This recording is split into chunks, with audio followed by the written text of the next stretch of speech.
Nutrient cycle से, जिसको bio जियो chemical cycle भी बोला जाता है। तो क्या होता है, movement of nutrients through various component of an ecosystem.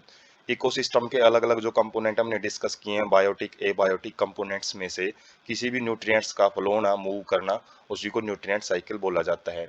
Bio Jio chemical cycle, इनको बायो जियो केमिकल साइकिल भी बोलते हैं, क्योंकि बायो का मतलब होता है लिविंग ऑर्गेनिज्म, जियो का मतलब होता है रॉक, एयर, वाटर।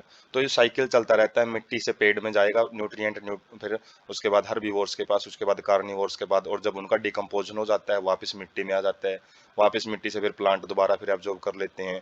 तो जो लिविंग ऑर्गेनिजम्स के बीच में और जो मिट्टी के बीच में जो एक साइकिल चलता है, इसलिए इसको बायो जियो केमिकल साइकिल भी बोला जाता है। स्टैंडिंग स्टेट क्या होता है, amount of nutrient present in A soil at any given time. मिट्टी के अंदर एक समय पे जितना भी मटेरियल प्रेजेंट होता है, उसको स्टैंडिंग स्टेट बोला जाता है। Varies in different kind of ecosystem and also on seasonal basis. तो ये अलग अलग इकोसिस्टम के अंदर अलग अलग पाया जा सकता है, और सीजनल बेसिस पे भी इसकी मात्रा अलग अलग देखने को मिलती है। टू टाइप्स का होता है ये, गैसियस जो न्यूट्रिएंट साइकिल है, गैसियस भी हो सकते हैं जैसे ऑक्सीजन, नाइट्रोजन, और सेडिमेंट्री का मतलब सॉलिड फॉर्म में भी, जैसे अलग अलग फॉर्म में भी पाए जा सकते हैं, जैसे कार्बन है, कार्बन वैसे सॉलिड फॉर्म में होती है, जैसे CO2 की इसकी एक फॉर्म है गैसियस फॉर्म। फॉस्फोरस जो साइकिल होता है वो भी सेडिमेंट्री साइकिल होता है। तो ऑक्सीजन और नाइट्रोजन साइकिल हम लोअर क्लासेज में काफी डिटेल में पढ़ते हैं, वाटर साइकिल पढ़ते हैं, लेकिन यहाँ पे जो हम मेन साइकिल हम डिस्कस करेंगे इस पार्ट में, कार्बन एंड फॉस्फोर साइकिल, जो कि सेडिमेंट्री साइकिल में आते हैं। रिजर्वोयर क्या होता है, एटमोस्फियर फॉर गैसियस टाइप, मतलब रिजर्वोयर संग्राहक, जो कि मतलब एक संग्रहण करके रखता है अलग अलग चीजों का, जैसे गैसेज हैं जितनी भी, वो सारी की सारी एटमोस्फियर में पाई जाती हैं। और जितने भी सेडिमेंट्री साइकिल हैं, उनका जो रिजर्वोयर है वो अर्थ क्रस्ट होती है, धरती की जो ऊपर पट्टी, जो सबसे ऊपरली परत होती है। Function is to make balance in rate of influx and efflux. तो जो फंक्शन है किसका, न्यूट्रिएंट साइकिल का, या फिर नहीं रिजर्वोयर का, जो फंक्शन ये काम करता है, क्या करता है, जो इनफ्लक्स मतलब मटेरियल का इसके अंदर आना, और इफ्लक्स इसमें मटेरियल का बाहर जाना, उसको ये बैलेंस बना के रखता है। इफेक्टेड बाय एनवायरमेंटल फैक्टर, जो न्यूट्रिएंट साइकिल है वो अलग अलग एनवायरमेंट फैक्टर होते हैं, जैसे सोइल है, मॉइस्चर है, पीएच है, टेम्परेचर है। तो ये अलग अलग फैक्टर के द्वारा बहुत ज़्यादा प्रभावित भी होता है। तो स्लाइड से समझते हैं जो न्यूट्रिएंट साइकिल। जैसे यहाँ पे एक ट्री है, ट्री क्या करता है, जो भी न्यूट्रिएंट्स हैं वो मिट्टी से लेता है, और जब ट्री खुद डेड हो जाता है, या फिर कुछ एनिमल्स वगैरह होते हैं, एनिमल मैटर वो डेड हो जाते हैं, या इसके मैटर डेड हो जाते हैं, तो वो वापस मिट्टी में मिल जाता है। जबकि एक साइड में हम देख सकते हैं प्लांट से जो भी, जो अलग अलग जो घास फूस है उसको जो एनिमल्स खाते हैं, और जब ये एनिमल्स खुद डेथ हो जाती है, ये भी मिट्टी में आके जो मिनरल्स को मिला देते हैं। और यहाँ पे रॉक्स ब्रोकन डाउन, तो रॉक्स वगैरह है उसके अंदर जो न्यूट्रिएंट्स है वो सोइल में आ जाता है। Water and air penetrate soil, जो एयर, जो वाटर और एयर है वो जब मिट्टी में जाती है तो उसके साथ में भी कुछ न्यूट्रिएंट्स है वो मिट्टी में चला जाता है। तो इस तरीके से अलग अलग जो न्यूट्रिएंट्स हैं वो जो साइकिल हर रिप्रेजेंट करते हैं किसके बीच में, जो बायोटिक कंपोनेंट है और एबायोटिक कंपोनेंट है, सोइल है, उसी को हम बायो जियो केमिकल साइकिल बोलते हैं। उसके बाद स्टार्ट करते हैं carbon cycle. Carbon constituents 49% of dry weight of organism, 71% of global carbon is found dissolved in ocean। तो जो कार्बन का जो कंटेंट हम एयर में पढ़ते हैं, कार्बन डाइऑक्साइड है वो मेनली 0.003। तो वो केवल कार्बन डाइऑक्साइड का ही वो मात्रा है, ना कि टोटल कार्बन। टोटल कार्बन तो बहुत ज्यादा पाई जाती है, जैसे ऑर्गेनिज्म है बहुत ज्यादा मात्रा में प्रेजेंट है धरती पे, तो उनका 49% जो भी भाग है ड्राई वेट का, वो कार्बन से ही बना हुआ है।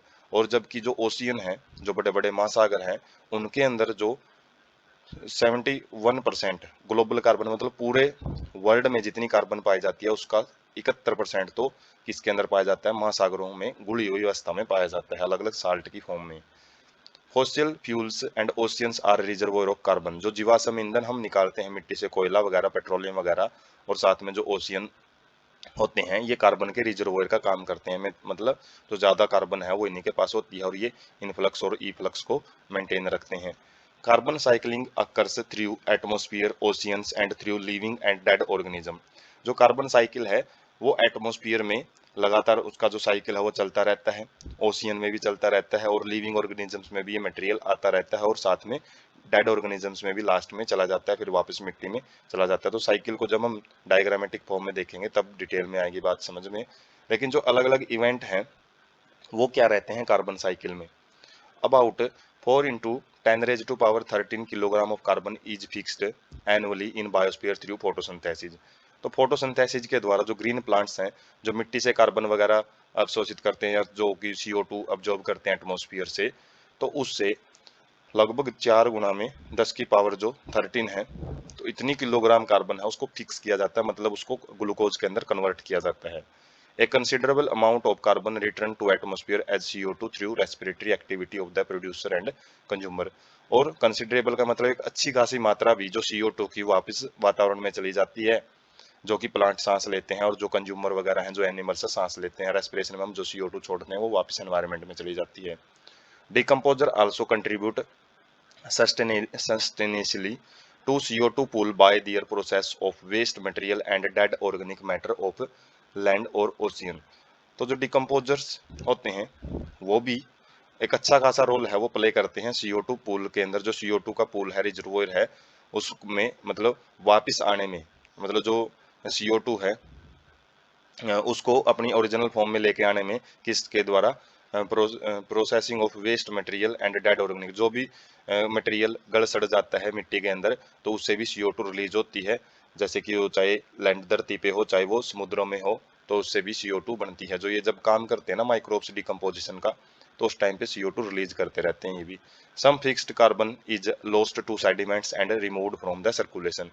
कुछ जो कार्बन है, फिक्स्ड कार्बन का मतलब है जैसे अलग अलग फॉर्म है, कार्बोनेट वगैरह की फॉर्म है, तो उस फॉर्म में वो चट्टानों में चला जाता है, और एक बार चट्टानों में चला गया तो वो साइकिल से बाहर चला जाता है, क्योंकि वो बार बार घूमेगा नहीं वहां पे। और कहीं पे प्लांट वगैरह वहां पे ग्रो करके तो बात अलग है, वरना तो वो सर्कुलेशन से जो साइकिल है उससे अलग हो जाता है। Burning of would, forest fire and combustion of organic matter, fossil fuel and volcanic activity are additional sources for releasing of CO2 in atmosphere। तो बर्निंग ऑफ वुड मतलब लकड़ी का दहन होता है, जैसे हम जलाते हैं। जो फॉरेस्ट फायर, जंगलों में आग लगती है। कंबस्टन ऑफ ऑर्गेनिक मैटर, जब भी ऑर्गेनिक मैटर जलता है मतलब हमारे शरीर में ऑक्सीडेशन होता है। फॉसिल फ्यूल को जलाया जाता है। वोल्केनिक एक्टिविटी, ज्वालामुखी वगैरह फटते हैं, तो उससे भी CO2 है वो एटमोस्फियर में रिलीज की जाती है, तो वो भी एक एडिशनल सोर्स का काम करते हैं, इनके अलावा जो हमने ऊपर पढ़े हैं। रोल ऑफ ह्यूमन एक्टिविटी, मनुष्य ने क्या कुछ किया है। रैपिड डिफोरेस्टेशन, जो वनों की बहुत ज्यादा कटाई की है, वनों का विनाश किया है। And massive burning of fossil fuel, बहुत ज्यादा जो जीवाश्म ईंधन है उसको जलाया जाता है। किसके लिए, एनर्जी प्रोडक्शन के लिए। जो ट्रांसपोर्ट, जो व्हीकल्स हैं वो बहुत ज्यादा CO2 रिलीज करते रहते हैं एनवायरनमेंट में, जिसकी वजह से CO2 की मात्रा पहले से बड़ी जरूर है। तो CO2 की मात्रा को बढ़ाने में साइकिल में ह्यूमन एक्टिविटी का भी बड़ा रोल होता है। तो जैसे हम जो कार्बन साइकिल है उसको पिक से देखें, तो यहाँ पे जो रूट्स हैं, रूट्स क्या करेंगी, रेस्पिरेशन करेंगी, वो CO2 की मात्रा मिट्टी में बढ़ाएगी। और जो प्लांट है वो फोटोसिंथेसिस करता है, और फोटोसिंथेसिस से और जो CO2 है उसको फिक्स करता है किसके अंदर, ऑर्गेनिक मटेरियल के अंदर। जैसे यहाँ पे दे रखा है जो फोटोसिंथेसिस जो CO2 से एटमॉस्फेयर से फोटोसिंथेसिस के द्वारा जो प्लांट है ऑर्गेनिक मैटर में बदलेगा, इसी ऑर्गेनिक मैटर को अलग अलग फूड चेन में भेज दिया जाता है। और जब ये डिके होता है, जब ये गलते सड़ते हैं, तो वापस मिट्टी के अंदर जो डेड ऑर्गेनिज्म है उनके अंदर चली जाती है। और कुछ जो कार्बन डाइऑक्साइड है, जो कार्बन मटेरियल है कार्बोनेट की फॉर्म में, वो फॉसिल के अंदर चली जाती है, जैसे कोयला वगैरह होता है, फॉसिल फ्यूल है। और इनको जब वापस हम निकालते हैं अलग अलग इंडस्ट्रीज में, तो जो फ्यूल है उसको फिर अलग अलग ऑटो एंड फैक्ट्री एमिशन होता है, जो धुआं वगैरह निकलता है उसको वापस CO2 एटमोस्फेयर में भेज दिया जाता है। और साथ में जो एनिमल्स वगैरह होते हैं, जैसे फूड चेन में चला जाता है एक बारी जो कार्बन, तो वो CO2 के द्वारा उसको एटमोस्फेयर में रिलीज कर सकते हैं। ऑर्गेनिक मैटर से भी निकलती रहती है, गड़ी सड़ी चीजों से भी CO2। और जब ये एनिमल्स वगैरह प्लांट वगैरह डेड होते हैं तो मिट्टी में CO2, तो इस तरीके से एक साइकिल है वो CO2 का, वो चलता रहता है। और ये हमारा जो टेरेस्ट्रियल कार्बन साइकिल है, इसी तरीके से जो समुद्रों में भी साइकिल ऐसे ही चलता रहता है कार्बन का। उसके बाद है phosphorus cycle. Major constituents of biological membrane, nucleic acid and cellular energy transfer system. जो फॉस्फोरस है ज्यादातर बायोलॉजिकल सिस्टम में कहाँ कहाँ पाया जाता है, जो हमारी प्लाज्मा मेम्ब्रेन होती है वो फॉस्फोलिपिड होती है, फॉस्फोरस होता है उसमें। न्यूक्लिक एसिड हमने डिस्कस किया था, जो फॉस्फेट ग्रुप होता है, फॉस्फेट ग्रुप और शुगर जो बैकबोन का काम करती है DNA RNA में। सेलुलर एनर्जी ट्रांसफर का मतलब ATP की जो सिंथेसिस होती है उसमें भी फॉस्फोरस का रोल होता है। Many animals need large quantities to make cells, bones and teeth. तो बहुत सारे जो ऑर्गेनिज्म है वो फास्फोरस को किस में यूज करते हैं?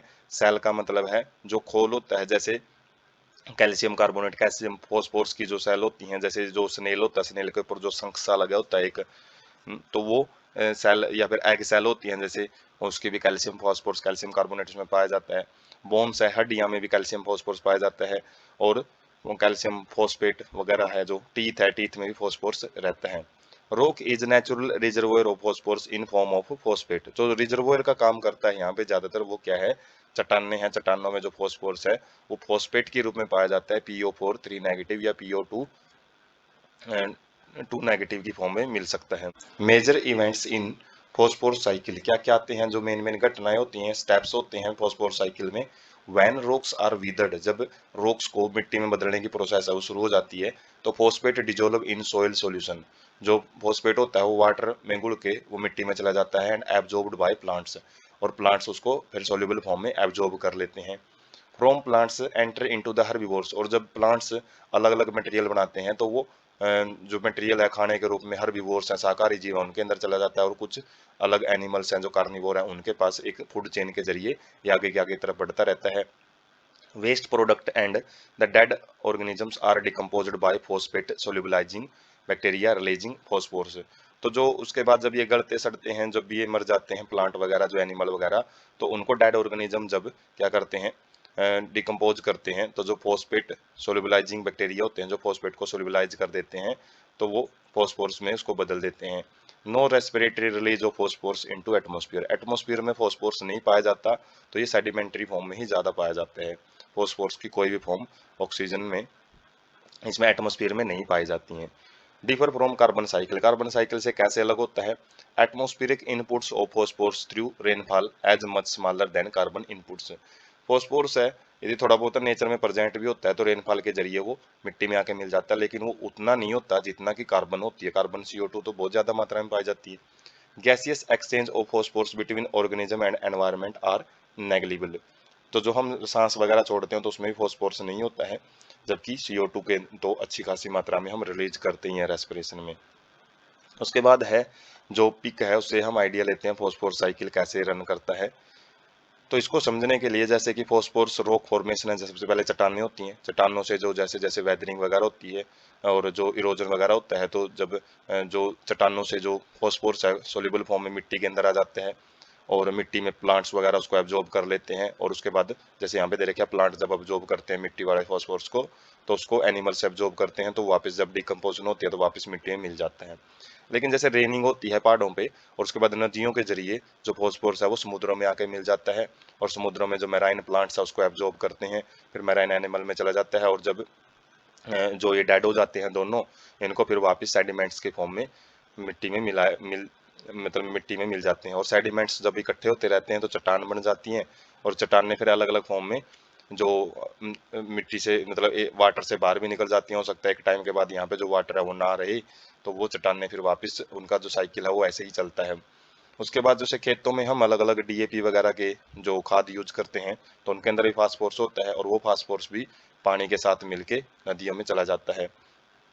और जो डिकम्पोजिशन वगैरह होती हैं, उससे क्या है, इस साइकिल को कंप्लीट करने में डिकम्पोजर है अपना रोल प्ले करते हैं। और मिट्टी में भी कई बारी जो ड्रेनेज वगैरह के जरिए जो वाटर के अंदर जो चला जाता है, तो ज़्यादातर जो रिजर्वोयर का काम करती हैं वो तो रॉक्स ही करती हैं, लेकिन अल्टीमेटली वैसे लैंड के ऊपर भी देखें हम, वाटर जो वाटर है वो बहुत ज़्यादा रोल प्ले करता है फास्फोरस को किसके अंदर, वाटर बॉडीज में लेके जाने के लिए। तो ये फास्फोरस साइकिल हम यहाँ से समझ सकते हैं।